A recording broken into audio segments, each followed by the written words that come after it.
Good evening, everybody, and Chodesh Tov. I hope you are all doing well. As I've mentioned to some of my shiur groups in the past, if I'm wearing a white shirt on a weekday, it means one of a few things. It means I'm attending a life cycle event that day, or it means I'm behind on laundry, or it means that it's Rosh Chodesh. So Baruch Hashem, I'm not behind on laundry, and tonight is once again going to be Rosh Chodesh as we commence the month of Elul. And so this evening, I'd like to look at a section in this week's Parsha, which I believe contains within it important messages for our lives in general, but in particular, as we commence the month of Elul, and I'll be concluding the shiur, tying in what we're going to be learning today with this new month. Tonight's shiur is dedicated by Agi Bankir in memory of her father, Avram Yaakov ben David Zichrono Livracha. Agi is not currently watching the shiur because she is on a plane or in transit somewhere on the way to Israel to make Aliyah together with Leon, but she's going to see the recording of this shiur. So Agi and Leon, once again, Mazal Tov to you, and we wish you Arichut Yamim, and thank you very much for dedicating this shiur. This evening, I'd like to focus on one section in this week's Parsha, which is a really fascinating section, I believe, to consider and to imagine if this was a movie scene and this is what's taking place. The context, once again, in the book of Devarim is that Moshe Rabbeinu is a few weeks before passing away. He recalls the highs and lows of our times in the Midbar, and he prepares us for our new life without him in the land of Israel. And in that context, we have a section describing what we should do when we go to war. Next week's parasha will be called Ki Teitzei LaMilchama, when you go out to war. But already in this week's Parsha, we talk about preparations for war. And in that context, we read source number 1. Ki teitzei milchama al oivecha. When you go out to war against your enemy, v'ra'ita sus v'rechev amrav mimcha, and you're going to see horses and chariots and many more people than you. Lo tira mehem, the message is, do not fear them. Ki Hashem elokecha imach, Hashem is with you, Hamalcha me'eretz Mitzrayim. This is Hashem who brought you out of the land of Egypt. Don't be afraid of these horses and chariots and the people. Everything will be okay. And what message is going to be delivered to the people? V'haya, and it should be, Kekorvechem el hamilchama, when you approach this war, v'nigash hakohen v'diber el ha'am, the kohen will approach and speak to the people. So let's remember the speaking parts in this play. Now the Kohen steps up, and the Kohen says as follows, Va'amar aleihem, and he says unto them, Shema Yisrael, hear, O Israel. Atem krevim hayom lemilchama al oivechem. Today you're approaching war against your enemies. Al yerach levavchem. Let your hearts not feel faint. Al tira'u, fear not. Va'al tachbazu, do not be alarmed. Va'al ta'artzu mipneihem, and do not be frightened by them. 4 ways of saying the same thing. Don't be scared, don't be scared, don't be scared, don't be scared. Why not? Ki Hashem Elokeichem ha'olech imachem limlachem lachem im oivechem loshia etchem. Amazingly in the Torah, it doesn't say v'nomar amen.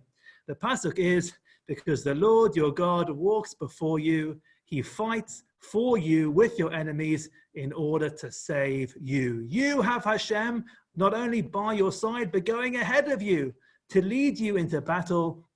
Do not be afraid. This is where the Kohen now steps aside, and the Shotrim, the bureaucrats, now take over. And the officers come along and they make certain announcements to the people. V'dibru hashotrim el ha'am le'mor. The Shotrim would come along and they'd say to the people as follows. Is there anyone here who's built a new house and hasn't yet dedicated, inaugurated, consecrated his house? You can go home. Just in case such a person will die at war and somebody else, yachnechenu, will dedicate his house instead of him. That's category number 1. Category number 2, the Shotrim would announce, who over here has planted a vineyard and not yet enjoyed those fruits? Remember, we're in the desert at the moment. None of us own vineyards. We're imagining we're in this land and they're talking about vineyards. But if you've planted a vineyard and you haven't yet eaten from that fruit, go home. In case you die at war and somebody else eats of those fruits. Category number 3. Is there anybody here who has betrothed a woman and not yet taken her? Go home once more. In case you die at war and someone else takes her. And now we have category number 4. And category number 4 is clearly separated from the previous 3 categories, because category number 4 is introduced with the words, V'yatzvu hashotrim ledaber el ha'am. And then the officers would continue, they would add on to speak to the people. So it's almost as if we don't have 4 categories of people who are exempt from military action. We have 3 plus 1.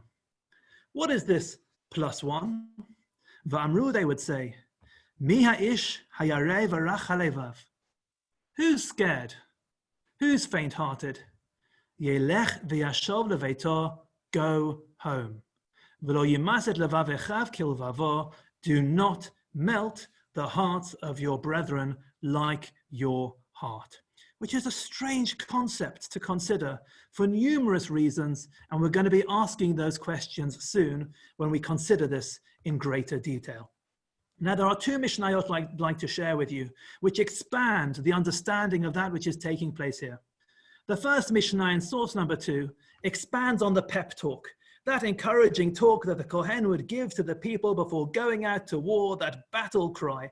And the Mishnah builds up and explains that battle cry. Remember, the Kohen said in 4 different ways, don't be scared.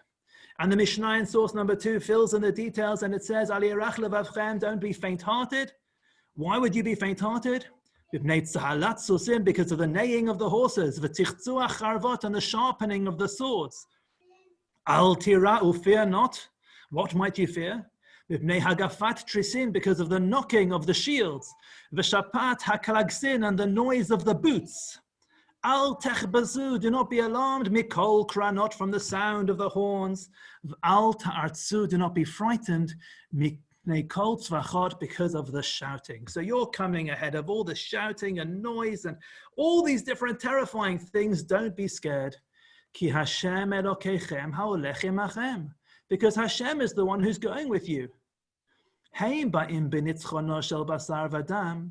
Your enemies are championing flesh and blood. V'atem ba'im b'nitzchono shel makom, but you champion Hashem. As we've seen in history, Plishtim ba'u b'nitzchono shel Goliath. The Plishtim came along confident, championing the fact that they had Goliath. Mahayasafo, well, what happened there? L'sof nafal b'cherev v'naflu imo. He fell, and they fell with him. Bnei Ammon ba'u b'nitzchono shel Shovach. The Bnei Ammon were very excited there at Shobach. Mahayasafo, what happened there? L'sof nafal b'cherev v'naflu imo. He fell, they fell. V'atem, but when you go out to battle, iatem ken, don't be like that. Ki Hashem Elokechem ha'olech imachem lelachem lachem. Hashem is the one who goes together with you to fight for you in order to save you. When we go to war, it is very, very different. Now, as we said before, there are 4 categories of people here, 3 plus 1. And our focus this evening is going to be on category number 4, the plus 1. The coward, the person who was scared, the faint-hearted person who's told to go home. Because in source number 3, a different Mishnah in Sota, there are 3 different opinions as to who this person was, who exactly is exempt from war. And we could ask a question against each of these opinions. In source number 3 in the Mishnah, we're told Rabbi Akiva, Omer Rabbi Akiva says, Hayarev rachalevav, the coward, the scared person, kamashma'ah. We have to understand this literally. Someone who cannot possibly stand there at war and to see a drawn sword. If there's somebody who cannot stand that experience, just go home. That's what Rabbi Akiva says. And I'd like to ask a question against Rabbi Akiva. Who would not be scared before going to war. You're about to go to battle. There are horses, there are chariots, there's the sound of shields and boots and shouting, and they've got more people than you, and objectively speaking, with the facts on the ground, they're stronger than you. Who wouldn't be a little bit scared at that moment? Surely, if this is literal, when they stand up and say, if there's anybody who's scared, go home, at that point, wouldn't every single person turn around and go home? What does it mean, the person who's scared? Who are we talking about, according to Rabbi Akiva, if this is to be taken literally? The second opinion is the opinion of Rabbi Yossi HaGlili. And he says, who are we talking about? Zehu hamityareh min aveirot shebe'ado. This is somebody who's scared, not because of their weak heart or that they can't possibly see blood. They are scared because they have done transgressions. They've done aveirot. And therefore the person's thinking, oy vey, how can I go to war if I've done aveirot? I can't do this. I'm a vulnerability for our nation. And then Rabbi Yossi HaGlili says something amazing. He says, Lefichach taltalo haTorah et kol elu sheyachzor biglalan. The Torah, because of this category number 4, created 3 other categories for the sake of this one person. What's the concern? If you say, will all cowards please turn around and go home? What kind of coward would turn around and go home with everybody watching them? Why would a coward do that and experience that if they're a coward? And other than the problem that it takes cowardice to admit your cowardice, this is a very embarrassing thing. This person has sinned. They're turning home because they've done bad things in their lives, which are so terrible and so shocking that they think that Am Yisrael might lose a war because of their behavior, because they are in the ranks of Am Yisrael. How humiliating would it be for such a person to turn around and go home? And so Rabbi Yossi HaGlili says that the Torah invents 3 other categories: vineyard, house, engaged but not yet married. Let all those people go home. So if you see somebody turn around and go home, you don't think, that's a sinner. You think, very nice.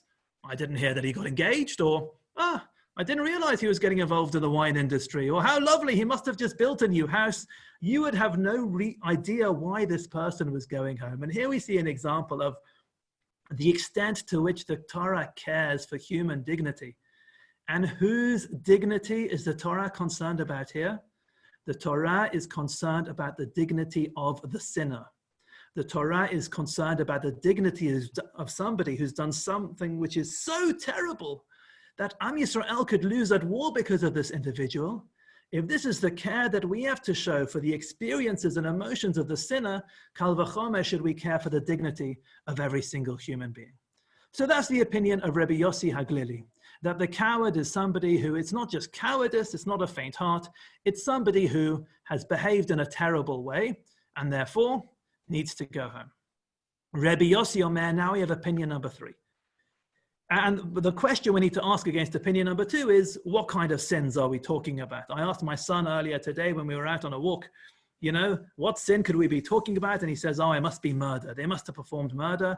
But if it's murder, then either they've been killed or they're in an ir miklat, so it can't be murder, but it must be something terrible. So what sins are we talking about?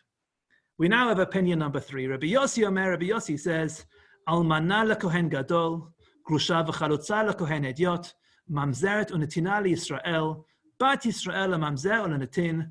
Rabbi Yossi lists a long list of forbidden relationships. Somebody who has engaged in one of these forbidden relationships, somebody who you're not allowed to marry for whatever reason, that is who we are talking about. And the question we need to ask against Rabbi Yossi in opinion number 3 is, how are you any different from opinion number 2? Opinion number 2 says you've done Aveirot. Opinion number 3, Rabbi Yossi gives us a list of Aveirot. So what's the difference between them? And now we're going to continue and develop this understanding based on the Gemara in source number 4 before we come back to opinion number 1. Because the Gemara starts off by asking our final question. My Ika ben Rabbi Yossi, Rabbi Yossi HaGlili. What's the difference between opinion number 3 and opinion number 2? Ika ben Ayu, there's a difference between them, which is Aveira de Rabbanan. If all you've done is a rabbinic sin as opposed to a biblical sin. So the Gemara explains as follows. Opinion number one is Rabbi Akiva, that you're just a coward, literally. Opinion number two, Rabbi Yossi HaGlili, is that you've even done a rabbinic sin. Opinion number three, Rabbi Yossi, he lists biblical sins, things which are on a higher level. So it appears that in opinion number two, according to Rabbi Yossi HaGlili, the bar is a bit lower than it is for opinion number three. But how low does the bar go for opinion number two? We then have the following statement in the Gemara. Kaman azlaha detanya. Who does the following Tanaic statement go like?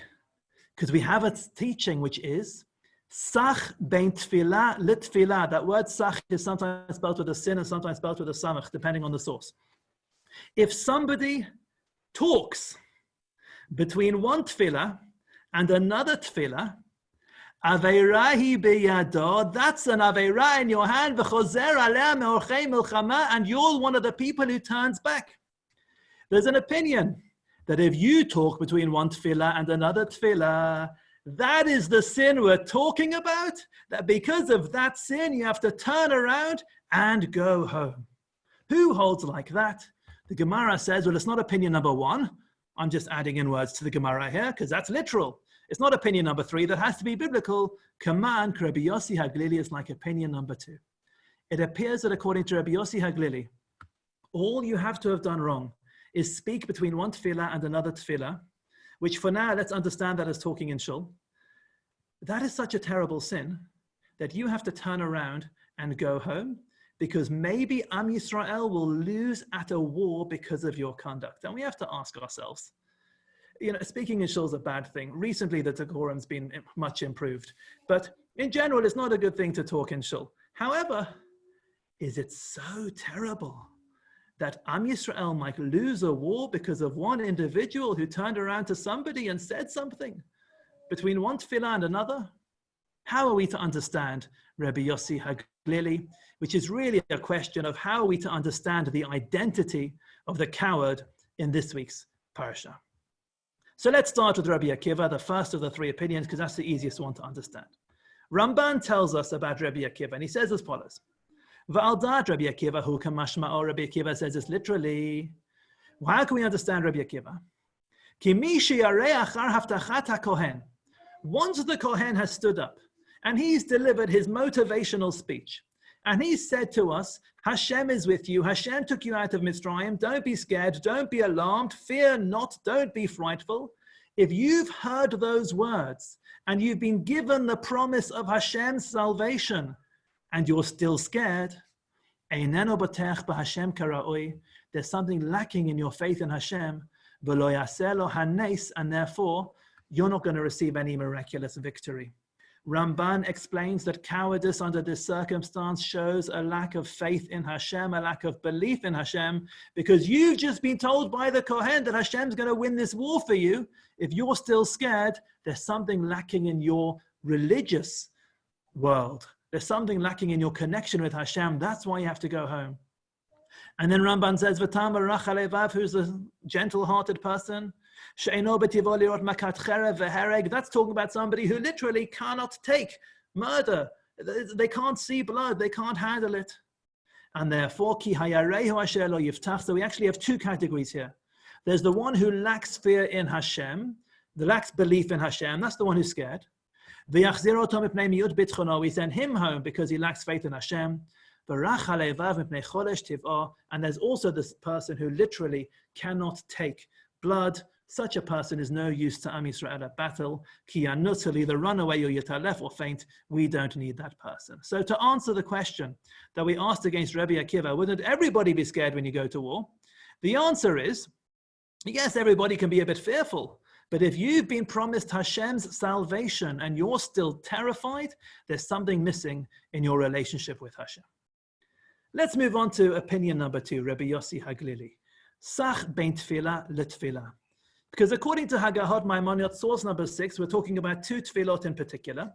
We learn in the Yerushalmi, HaMesaper ben Yishtabach leYotzer Or, if you talk between Yishtabach and Baruch Hu, which is the opening bracha of Yotzer Or, so if you talk between the end of Sukkot Zimra and the beginning of the next prayer, Aveirahu biyado v'chozer aleh marchei milchama.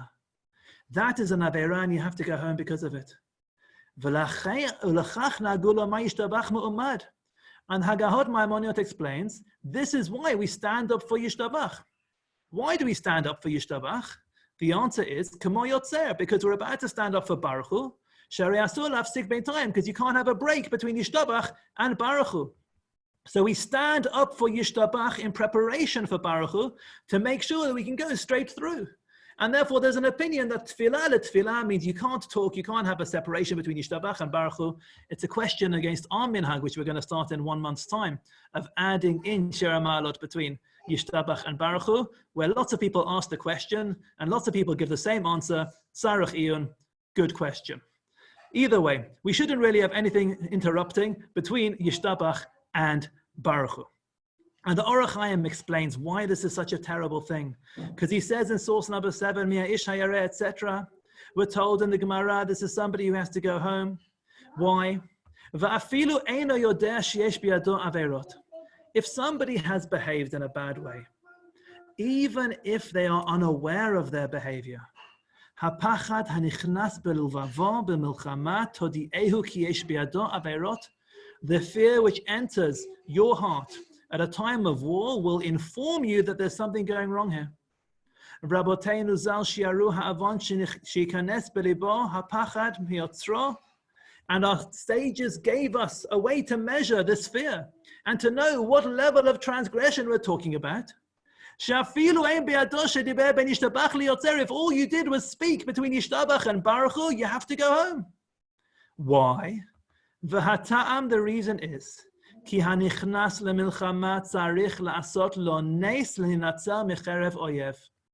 have to understand that when we're going to war, in order to win that war, what we need is a miracle. But if you have this bad quality in you, you're not deserving of a miracle, and therefore your muzzle is going to scare you and put you off. What the Orach Chaim is describing is as follows. When Am Yisrael goes to war, it's not that if somebody's done something terribly wrong, he'll be punished or we'll all be punished. The way that Am Yisrael wins at war is with Hashem's intervention and with Hashem's guidance and his providence. That's what we're told. Hashem is about to come in with you to war. And therefore, if you've sinned and there's something lacking in your relationship with Hashem, then there's a concern that you're not going to be deserving of that miracle. There's a very, very high bar for deserving of a miracle. To get a miracle from Hashem, you either have to be a brilliant person or a terrible person. Because a miracle is a change in the natural order of the world. If you're a brilliant person, Hashem might do a miracle for you. If you're a Korach, Hashem might do a miracle for you. But for the rest of us in the middle, to actually expect to go to war and deserve Hashem's miracle will take a lot. And therefore, all it takes is a small misgiving, a small sin, something small like talking between Yishtabach and Baruch Hu in order to say that maybe you're not deserving of that miracle. And before we move on to a different approach, I want to let you know that in case you think this is just story time and talking in shul and it's not such a big deal, this is codified in the Shulchan Aruch in Orach Chaim Hilchot Birkot HaShachar Siman Nudalet Seif Gimel, where he says in source number 8, Hamesaper bein mishtabach liyotzer, if you talk between this tefillah and the other tefillah, aveira hi beyado, it's an aveira in your hand, v'chozer alea me'orchei hamilchama, and you return from the battlefield because of this. It is in the Shulchan Aruch that if you have spoken in shul at this time, you don't go to war. Somebody just asked, Lawrence, you asked how this applies to the IDF. I think at the Bakum or in your Tzav Rishon, when you're first called up to the army and they quiz you, maybe this needs to be one of the questions that you're asked. You know, they should ask, by the way, have you ever spoken between Yishtabach and Baruch Hu? This could actually be an amazing way for soldiers to get exemptions from the army. You just have to talk between Yishtabach and Baruch Hu, and what can you do? I can't go to war anymore. It's a sacrifice, you know, taking one for the team. And then you can go back to yeshiva. Anyway, on a serious note, how does this impact the IDF? It impacts the way we understand the role of the IDF, and that a Jewish army fighting in the Jewish homeland has to understand that we're hoping that Hashem's going to help us. We're not relying on Hashem's miracles. And we're not going to war thinking that Hashem's going to miraculously save us. We have to do everything that we possibly can.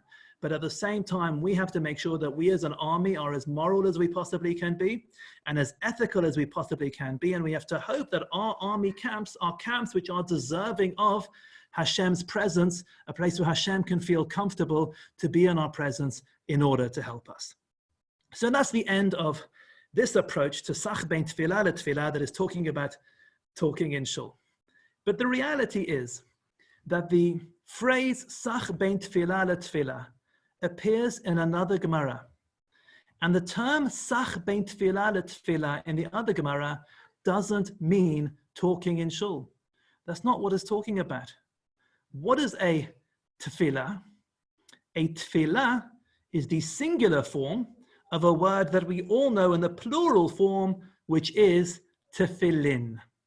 Tefillin is the plural of one tefillah and another tefillah. And we wear these two tefillin. And therefore, Rashi explains at the bottom of page 2 in source number 9, Sach bein tefillah le tefillah. What's the sin that somebody's done which is so terrible that we have to come back from war? Rashi says, bein hanachat tefillin shel yad le tefillin shel rosh. If you've spoken between putting on your tefillin shel yad, the tefillin which goes on the arm, and the tefillin which you put on your head. Now there's a halacha. You're not allowed to talk between putting on the tefillin of your hand and the tefillin on your head. You're not allowed to talk then. So there's now that we're saying, what's the sin that you've done? That because of your sin, you don't go to war. Am Yisrael is vulnerable because of you. If you spoke between your shel yad and your shel rosh. And Rashi goes on to say, Aveira hi biado. Why is that an Aveira? Well, it's an Aveira im lo chazaru birech, if you didn't repeat the bracha afterwards. Tehachi amrina b'menachot. This is what we say in the Gemara Menachot. Sach, if you spoke between putting on the two boxes of tefillin, mevarech shtaim, you make two brachot. Lo sach, if you didn't speak between putting on two boxes of tefillin, mevarech achat, you make just one bracha. Now we have to understand that Gemara in brachot, because those of us here who are Ashkenazi will be reading this and we won't necessarily be familiar with what's being described here, because we all make two brachot on our tefillin. So what's going on here? So on a halachic level, let's just have a little peek in that Gemara, and we're going to come back to an understanding of what on earth has this got to do with a war. Because we have to ask ourselves, not even is this a terrible Aveira, we have to ask ourselves, is this actually an Aveira at all? Is it actually forbidden to speak between the two boxes of tefillin?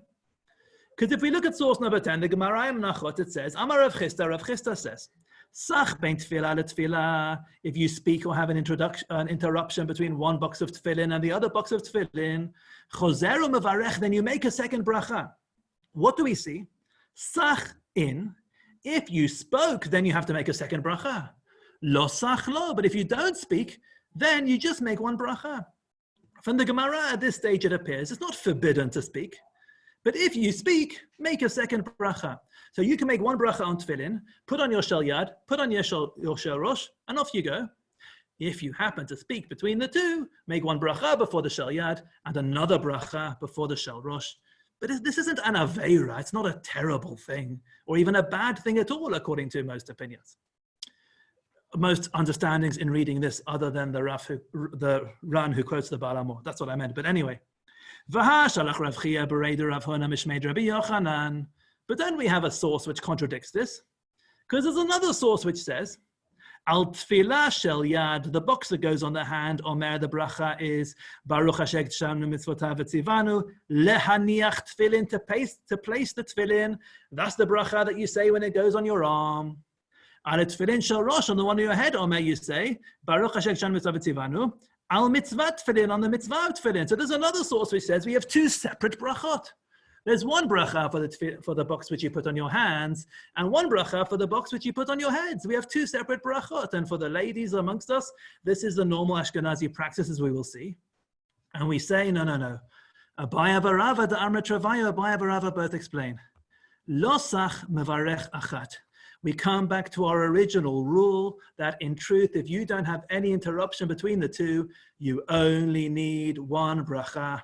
Sach, if you do talk between the two, mevarech shtayim, you need 2 brachot. So we have a debate here. It's a matter of debate. Are you allowed to talk between one box and the other box? And if you did, how many brachot do you make? We're not talking about somebody who's committed murder, someone who's had a forbidden relationship, someone who's done something terrible. We're talking about somebody who's done something who, according to some opinions, has done nothing wrong at all. Because if you look at Rashi in source number 11, Sach ben tefillah l'tefillah, why would that be an Aveira? It's an Aveira, v'lo birech al shel rosh, if you didn't make the second bracha, ela samach al bracha rishana. That's the Aveira we're talking about. But if you did make a second bracha, it's fine. Tosfot in source 12 disagree.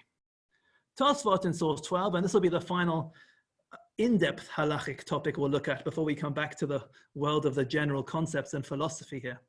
Tosfot in source number 12 say, Lo sach mevarech achat, sach mevarech shtayim. We said that if you don't talk, you make 1 bracha. If you do talk, you make 2 brachot. Now we understood that to mean, Pirish Bekundras, Rashi explains, Lo sach mevarech achat, bein shel yad, bein shel rosh. If you don't talk, you make 1 bracha, which covers both the shel yad and the shel rosh. Sach, if you do talk, mevarech shtayim, you make 2 separate brachot.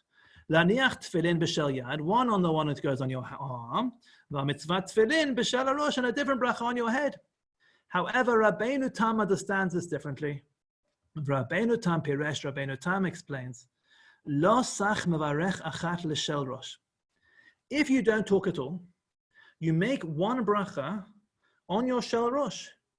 Mevarech al mitzvat tefillin, and the only bracha you make is al mitzvat tefillin, shezol birchato, that's the right bracha. So you make 1, if you don't talk at all, you only have to make 1 bracha on your shel rosh. Sach, if you did talk, mevarech shtayim l'shel rosh, you have to make 2 brachot on your shel rosh. Laniach v'al mitzvat. So this is the story. You make laniach tefillin on your shel yad. You make a bracha before putting a box on your arm.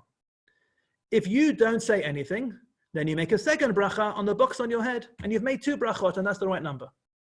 If you make a bracha on the box on your hand, that's 1 bracha, and then you talk and you interrupt, then you have to repeat that bracha and say the bracha on your head, so you end up saying 3 brachot, and that's what you've done wrong here. Either way, let's look at the halacha, just so we know the halacha, but this is a really questionable thing to do, that we're saying that because you've done this, we're going to lose at war. And the halacha is going to help us understand what's going on here. Because the Shulchan Aruch explains, before even getting to the halacha here, the philosophy of the tefillin. And it tells us what tefillin represent. Because really, if we're to understand this whole concept of going to war and talking between tefillin and going home, we have to understand what these tefillin represent, not just on the technical halachic level of ticking the box of making the bracha on the right box, but what these boxes represent. And so the Shulchan Aruch tells us in source 13, Yechaven b'hanachatam. What should you have in mind when you put on your tefillin?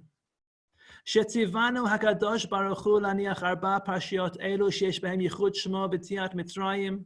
That Hashem told us to place these portions which talk about the unity of Hashem's name and leaving Egypt. Al azroa keneged halev. When we put one box on our arms, we do it facing the heart, corresponding to the heart. Va'al harosh keneged hamoach. On our head, we're talking about our intellect. The Shulchan Aruch says straight away, we have to understand that we're not just talking about boxes on technical parts of the body, we're talking about the heart and we're talking about the mind. And why are we doing this? We have to remember the incredible miracles Hashem did with us, which point towards Hashem's unity. And that Hashem is the one who has complete control and dominion upstairs and downstairs, to do whatever he wants. And therefore, what are we doing when we're putting on tefillin? When we put on tefillin, we're saying to Hashem that our soul, which is in our brain, is subservient to him. And our heart, which is about all of our desires and thoughts, that's also dedicated to Hashem. When we put on tefillin, we're saying that our thoughts, our minds, our hearts, our intellect, our emotions, everything is dedicated to you, Hashem. And that's how we're going to remember Hashem, and we're going to reduce our, let's call it hedonism in this world. Now, having given that introduction, we see what we do for brachot. And the Shulchan Aruch says, V'yaniach shel yad tchila. First you put on the one for your hand. V'yivarech lahaniach tefillin. The bracha is lahaniach tefillin. And then the Shulchan Aruch says, V'achar kach yaniach shel rosh v'lo yivarech. Then you put on your shel rosh, and you don't make another bracha. Ki im brachat lishtehem. The halacha in the Shulchan Aruch is there is only one bracha to be said on tefillin. Lahaniach tefillin. That's all you have to say. But for the Ashkenazim amongst us, we may be in a majority this evening, Haggad the Ramah goes on to say, V'yeshomrim levarech al shel rosh al mitzvat tefillin. Some people say, actually, you make an extra bracha on the head one as well. Afilu lo hifsik beintayim. Even if you didn't interrupt in between. V'chein pshat haminhag b'bnei Ashkenaz, and that is the widespread Ashkenazi custom. Shemevarchin shtei brachot, that we make two brachot, but you may have noticed that us Ashkenazim do something very unusual after we make the bracha on the tefillin shel rosh, because straight after we make a bracha on the tefillin shel rosh, what do we say? I'm assuming we all say this. V'tov lomar tamid achar bracha shniya. After making the bracha on the tefillin shel rosh, we say Baruch. Now I've got a problem. I'm not allowed to say those words out loud until it's Yom Kippur. We say these words quietly unless we're angels. But it's Baruch Shem Kavod Malchuto, and then after that we have the words Le'olam Va'ed. We say those words after saying the second bracha. And for the Ashkenazim, I don't know if you've ever wondered why we do that. Usually, straight after we make a bracha levatala, we say Baruch Shem Kavod Le'olam Va'ed, which kind of cancels out a bad bracha which you made by mistake. Here, we make a bracha on the tefillin shel yad. Then we make a second bracha on the tefillin shel rosh, and straight away we say Baruch Shem. Why do we do that? We do that in deference to the opinion that we actually didn't need to make a bracha on the tefillin shel rosh, because according to the straightforward reading of the Shulchan Aruch, and it appears to be the conclusion of the Gemara in some readings, you only need one bracha. So we make a second bracha to cover that base, and we say Baruch Shem to cover the opinion that actually we didn't need to make that bracha. Let's leave behind the halachic world, and we need to ask our question. And our question is, having now viewed and understood the halachic intricacy, what word am I thinking of? The halachic details involved over here, we have to ask, if you actually spoke between putting on the tefillin shel yad and the tefillin shel rosh, why is that such a terrible thing? Now, some of you I know print out these source sheets in the afternoon before the shiur. And I know that because I received some questions today, which were, wait a second, you missed out the last page of the source sheet. You finished off the end of page 3 with the question, why is it so terrible? And then you didn't bring any sources. So shkoyach to those of you who actually looked ahead, saw that, and sent me the question. But that was actually the end of the source sheet. I asked the question and I didn't provide an answer because I was still looking for the source to add in over here. Because the source I was looking for is something I learned from my Rosh Yeshiva, Rav Yehuda Amital, Zichrono Livracha. For a while, I was Rav Amital's translator. I've told you in the past I was his whiskey provider, but I had other roles as well. For a while, I was Rav Amital's translator for visiting groups to the yeshiva. So I picked up that if a group visited the yeshiva and they were to meet Rav Amital, the legendary Rosh Yeshiva, he had his go-to Dvar Torah that he would give to them. And I knew what he was going to say each time because he would, maybe to be nice to me, I don't know, but he'd always give them the following idea. And I always wondered why this was the idea he wanted to give them. You have your one opportunity to meet a Rosh Yeshiva. This is what he wanted to teach them. He would teach them that there were certain people who were sent away from going to war. One of them was a coward. They were a coward because it wasn't even literal. It's because they did something wrong. What was it that they did wrong? They spoke between their shel yad and their shel rosh. This is the one idea Rav Amital would share with visiting groups to the yeshiva. And then he would go on to explain it. Now, I've looked for this in writing and I haven't found it in writing. So I wrote to a group of rabbinic alumni of Yeshivat Har Etzion. I'm one of the 3 moderators of the group. There's a couple of hundred of us. And I said, who knows the source for this? And I was given the source. And much to my delight, the source where Rav Amital writes about this, he actually gives a different answer, which is even a nicer answer. So I'm going to give you two answers from Rav Amital, one which is the one I've heard him say but isn't written down, and one which is written down but I never heard him say. What's the one I've heard him say? Rav Amital would explain as follows. He says you have to understand what the tefillin represent, and this is true whether you put on tefillin or not. Don't feel excluded if you don't put on tefillin. This applies to all of us equally. The tefillin shel rosh represent the mind. They represent intellect. They represent the service of Hashem with our knowledge and our brains. The tefillin shel yad represent the heart because they face the heart. They represent our emotional connection to Hashem. And Rav Amital says that what are we being taught here? That it should never be a case where sach bein tefillah le tefillah, that there's a disconnect between our emotional world in the service of Hashem and our intellectual world in the service of Hashem. We need them both and they have to be connected. There are certain people whose service of Hashem is entirely intellectual.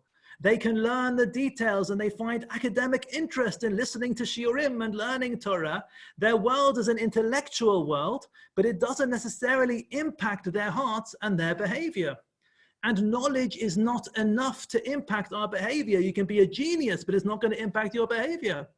There are certain things in my fridge this evening, and I can give you lots of reasons why I should not eat those things in the fridge. I can give you a very convincing intellectual argument why those things I shouldn't be eating this late at night or shouldn't be eating at all. Intellectually, I definitely know the difference, what's good for me, and I know the difference between right and wrong. But if in my heart I don't feel that, then that's not necessarily going to determine how I'm going to act. Knowing the difference between right and wrong isn't the same as feeling the difference between right and wrong. And knowing about Torah isn't the same as internalizing that and bringing that into your world of the service of Hashem. And so it's not enough to have an intellectual connection with Hashem. It has to be connected to our hearts as well. But the opposite is also true.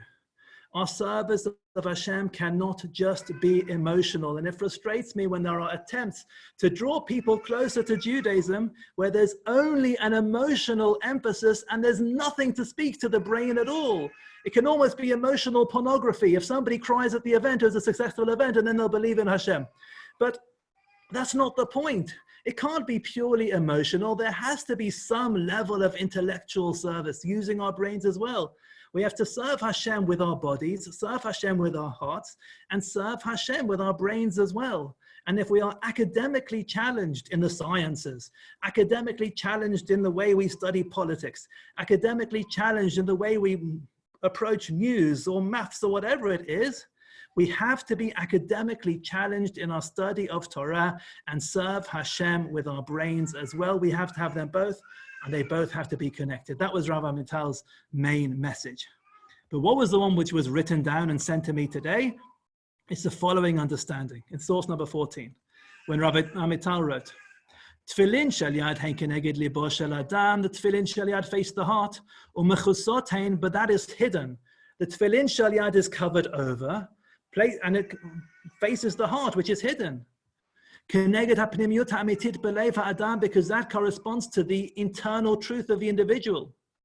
Tefillin shel rosh, but the tefillin which you put on your head, hein bechinat v'ra'u chol ha'maya'at ki Hashem, ki shem Hashem nikra alecha. That is what you announce to the world. You say, look at me, I'm wearing my tefillin shel rosh. Don't I look great in these tefillin? Everybody can see them.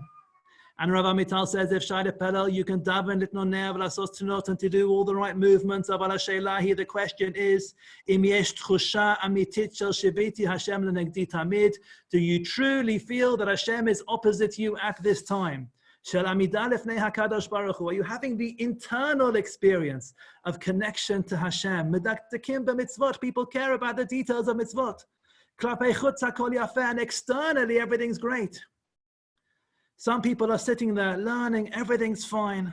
But when you're standing before Hashem, the real question is, what are you like on the inside? And therefore, Rav Amital explained that tefillin shel rosh represent our external observance of the mitzvot. the way we advertise ourselves to the world, the tefillin shel yad represent that which is hidden, our true inner selves. And it is forbidden that there should be a disconnect between the two. Our internal worlds should not be divorced from our external worlds. It cannot be that we go around flaunting the tefillin on our head. Look how holy we are, how externally we wear the right things, and externally we make the right movements, and externally we say the right things, and we show ourselves in the right way externally. That has to be connected to our hearts, the tefillin shel yad, our internal worlds of the service of Hashem. And so if you are somebody whose intellectual world and emotional world are disconnected, or if you are somebody who on the outside pretends to be a certain kind of person, but that is not a true reflection of who you are on the inside, you are somebody who Am Yisrael can do without when they are going to war, because that's the kind of person who Hashem's not going to go out of his way to help. And therefore, there's a tremendous amount we can learn from this week's Parsha, whether we are members of the IDF or not, and whether we've made Aliyah yet or not, or whether we're currently at a time of war or not. There are messages here about how we're supposed to serve Hashem, messages which we can take on in the month of Elul. We need to serve Hashem with our hearts. We need to serve Hashem with our minds. We need to serve Hashem externally. It is important to be seen to be doing the right thing. And we have to serve Hashem internally as well. And they all have to be connected. And they all have to be able to inform each other so that Be'ezrat Hashem, we can come before Hashem. And what he sees on the outside will be the same as what it is on the inside. Chodesh Tov to all of you. We're commencing the month of Elul. Tonight we start saying the David Hashem Ori. Tomorrow morning, if you have access to a shofar, you can hear it as well. I wish you all a Chodesh Tov and a Shabbat Shalom. Chodesh Tov. Chodesh Tov. Chodesh Well, Tov. Danny. Chodesh Tov. Shabbat Shalom. Chodesh Tov. Shabbat Shalom. Shabbat Shalom. Shabbat Shalom. Thank you.